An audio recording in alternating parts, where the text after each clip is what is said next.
अंबाला में मुख्यमंत्री नायब सैनी ने उत्तर हरियाणा बिजली वितरण निगम के राज्य स्तरीय प्रधानमंत्री सूर्य घर मुफ्त बिजली योजना कार्यक्रम में शिरकत की। इस दौरान मुख्यमंत्री नायब सैनी ने प्रधानमंत्री सूर्य घर मुफ्त बिजली योजना के लाभार्थियों को कार्ड वितरित किए। इस योजना के तहत मध्यम वर्ग और गरीब लोगों के घरों की छतों पर रूफटॉप सौर पैनल स्थापित किए जाएंगे। इससे यह वर्ग पर्याप्त बिजली पैदा करके बिजली के उत्पादक और उपयोगकर्ता दोनों बनेंगे। इससे बिजली बिल कम होगा। केंद्र सरकार द्वारा 2 किलोवाट के पैनल के लिए 60,000 रुपये की सब्सिडी प्रदान की जाएगी।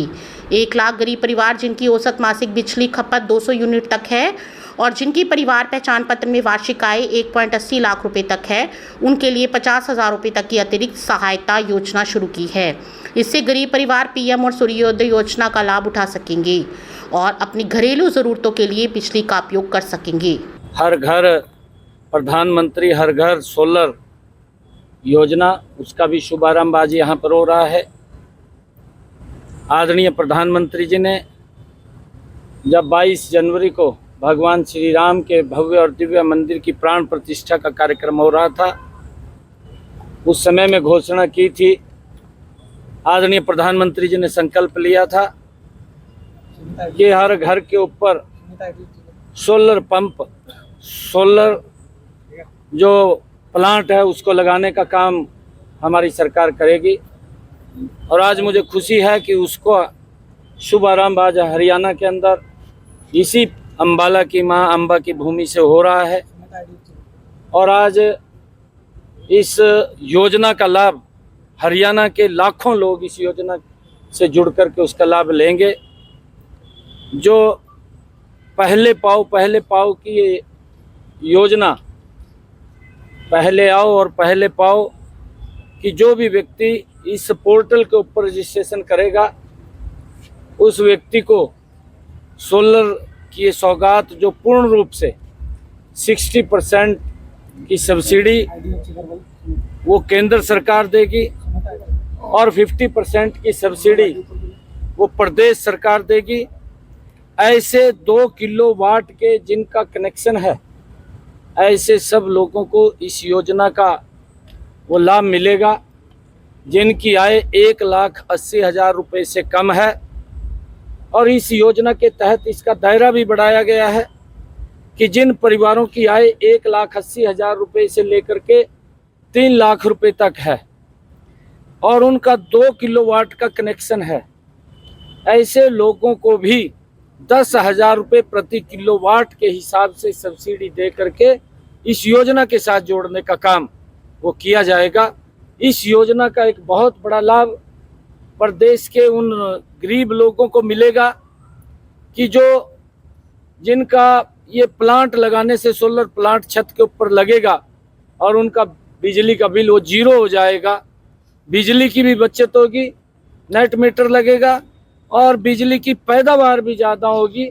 इससे उस पैदावार से प्रदेश को भी लाभ होगा, देश को भी लाभ होगा। सरकार उस बिजली को लेने का काम करेगी और उनका बिजली का बिल भी फ्री होगा।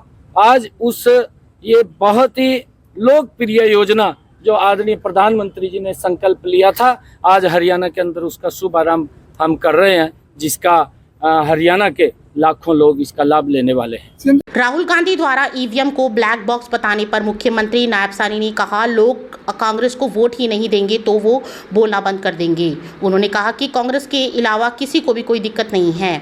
कांग्रेस 3 डिजिट में भी नहीं पहुंच पाई, कांग्रेस 2 डिजिट में भी सिमट गई। वो ऐसे शोर मचा रही हैं जैसे पता ही नहीं कौन सी जंग जीत ली हो। कांग्रेस ने झूठ की नींव रखी है। बस और 5-4 साल ये उसका करेगा, उसके बाद जब लोग उसको वोट ही नहीं देंगे तो कांग्रेस का सुपड़ा साफ हो जाएगा, तो फिर वो बोलना बंद कर देगा। क्योंकि ये लोकतंत्र का एक ऐसा हमारा मजबूत वो पारदर्शी तरीके से चुनाव होता है जिससे कहीं पर भी किसी प्रकार की कोई किसी को दिक्कत नहीं है। परंतु कांग्रेस को दिक्कत है क्योंकि वो 3 डिजिट में भी नहीं पहुंची है। मात्र 2 डिजिट के अंदर तीसरे 10 साल के बाद कांग्रेस मात्र 2 डिजिट के अंदर ही रह गई है और वो अपने आप को इस तरीके से प्रस्तुत कर रहे हैं जानो भाई पता नहीं कितना बड़ा उन्होंने मैदान को जीत लिया है। और आने वाले समय के अंदर, क्योंकि झूठ के बल के ऊपर वो उनकी नींव खड़ी हुई है, झूठ बोल करके लोगों के बीच में कि हम उनके घरों के बीच में जा करके फार्म भरे गए कि आपके खाते के अंदर 4 तारीख के बाद खटाखट 8.5 लाख रुपया, 8,500 रुपया, 1 साल के अंदर 1 लाख रुपया आपके खाते में पहुंच जाएगा। इस प्रकार से देश के लोगों को, गरीब लोगों को गुमराह करके कांग्रेस ने वोट बटोरने का काम किया है, परंतु आज उनके चेहरे से नकाब उतर चुका है। आने वाले समय के अंदर उनको कोई भी मुंह नहीं लगाने वाला है। उनका जो चेहरे से नकाब उतरा वो जनता के सामने है। जनता देख चुकी है कि ये झूठ का सहारा लेकर के लोगों को बरगलाने का काम करते हैं, परंतु हमारी सरकार ने, आदरणीय नरेंद्र मोदी की सरकार ने, चाहे रोड के इंफ्रास्ट्रक्चर की बात हो, चाहे रेलवे कनेक्टिविटी की बात हो, और चाहे एयर कनेक्टिविटी की बात हो, और चाहे नए कॉलेज बनाने की बात हो, नए मेडिकल कॉलेज बनाने की बात हो, चाहे नई यूनिवर्सिटीज बनाने की बात हो, देश के अंदर पिछले 10 वर्षों में एक तेज गति से विकास हुआ है। लोगों की अपेक्षाओं के ऊपर ये सरकार खरा उतरी है और आने वाले इस अक्टूबर के विधानसभा के चुनाव के अंदर भारतीय जनता पार्टी बहुत बड़े मैंडेट के साथ तीसरी बार सरकार बना रही है। कांग्रेस का सुपड़ा साफ हो जाएगा, कांग्रेस कहीं दिखाई नहीं